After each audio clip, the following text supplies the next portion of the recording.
The Memphis Grizzlies just fired head coach Taylor Jenkins with a 44-29 record, one of the best in the West, and with 9 games left until the playoffs. The moment Memphis Grizzlies fired head coach Taylor Jenkins, one name popped into everyone's mind: Ja Morant. Teams don't just fire a coach without consulting their biggest star. But to me, this is extremely confusing. On the court, at least, what has been reported so far, there is nothing fireable happening in Memphis. Right? So what happened here? Jenkins wasn't just any coach, he was the winningest coach in franchise history. The guy who helped build this team into a contender. Yet, despite being the 4th seed with just 9 games left in the season, the Grizzlies pulled the plug. That never happens. In fact, in the last 50 years, only a handful of playoff teams have done something this drastic, and most of them had superstar-driven agendas behind the scenes. But the real question is, did Ja Morant have something to do with it? Or is there a much bigger story lurking beneath the surface?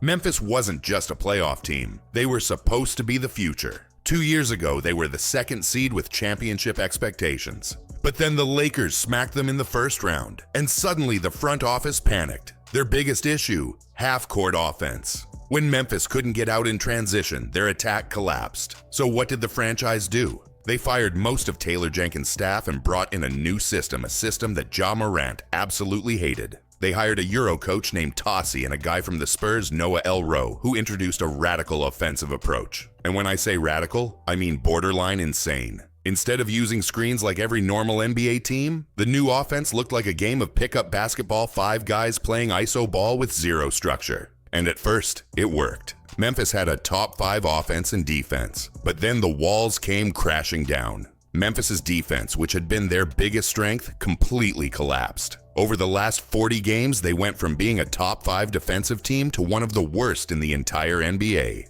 The problem? The new system had no structure. Without a stable offense, Memphis was turning the ball over more. And when you give teams extra possessions, your defense suffers. And no one suffered more than Ja Morant. Ja's game thrives on pick-and-roll action, getting a screen, attacking the rim, and making plays. That's how he became a superstar.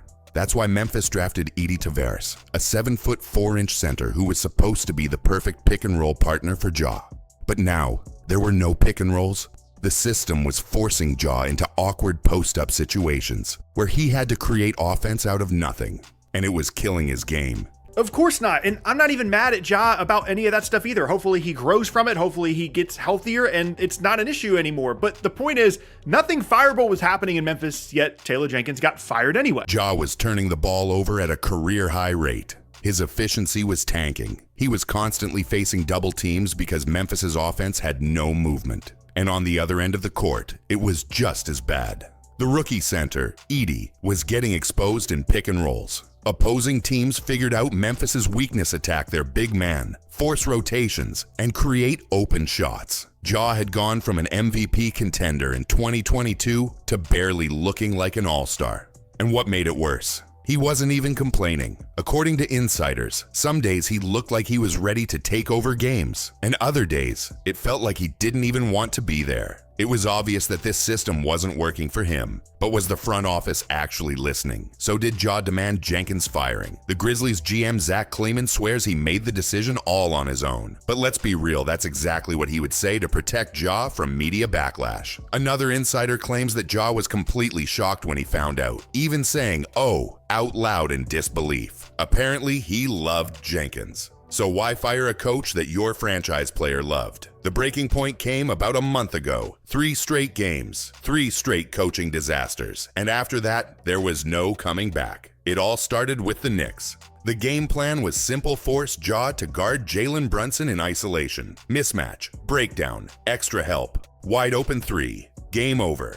The next night, Spurs, same story. Under a minute left, and Edie gets caught in pick and roll. Mismatch, 3 points. Then the worst one, the Kings game. Memphis actually had time to set up a stop, but instead of holding position, Jenkins inexplicably told his defenders to double team with 10 seconds left. That gave De'Aaron Fox a free look at the basket, and of course, he hit the game winner. 3 straight last-second losses. The kind of streak that gets coaches fired. It hadn't happened since 2002. And it wasn't just losses. Desmond Bane was literally shoving his own teammates during timeouts. The team was falling apart.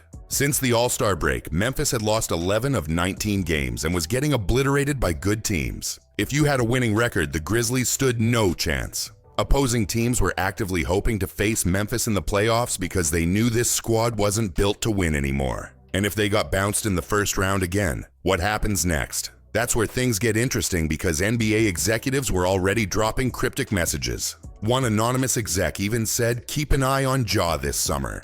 At first, people thought those trade rumors were nonsense. But after firing a coach that Ja loved without even asking him, the whispers got louder. Was Memphis preparing for life without Ja Morant? It makes sense. Ja is arguably the closest thing to Derrick Rose in today's NBA. Insane athleticism, explosive slashing ability, struggles with the three-point shot. But just like Rose, injuries have been a massive problem. Forget the off-court drama, his availability is the real concern. Since his second year in the league, Ja has missed at least a quarter of every season due to injury or suspension. And that brings up a harsh reality: how far can a team really go with a player like that as their number one guy? If Memphis was all in on Ja, wouldn't they be making moves to keep him happy? Instead, they fired Jenkins and promoted the very coach who installed the system that Ja hates. That doesn't sound like a franchise that's trying to keep its star player. Sure, they fired the assistant coach who pushed for the no-screen offense, but look at what happened in their first game. After the coaching change, there were still barely any screens for Jay.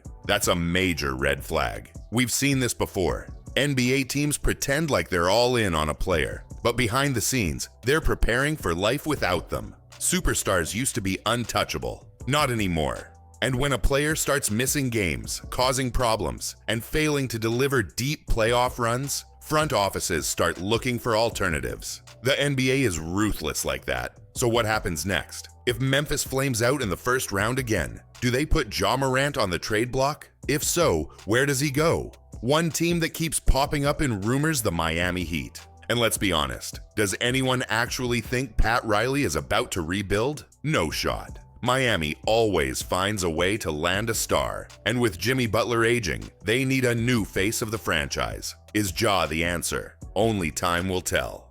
There's really no historical comparison. Like I said, Kenny Atkinson got fired kind of around this time, a little bit earlier than this, but the Nets weren't all that good. They were 28-34. That's not all that surprising. David Blatt and Adrian Griffin both had great records at the time, just like Taylor Jenkins did, but they were fired pretty much right before the All-Star break when the team still had time to make changes. 9 games before the playoffs start is an unbelievably crazy time to fire your head coach. But one thing is clear: the Memphis Grizzlies have reached a crossroads, and Ja Morant's future is anything but certain. If you made it this far, let me know your thoughts in the comments. Is Ja staying in Memphis, or is a blockbuster trade inevitable? Hit that like button, subscribe for more, and I'll catch you in the next one.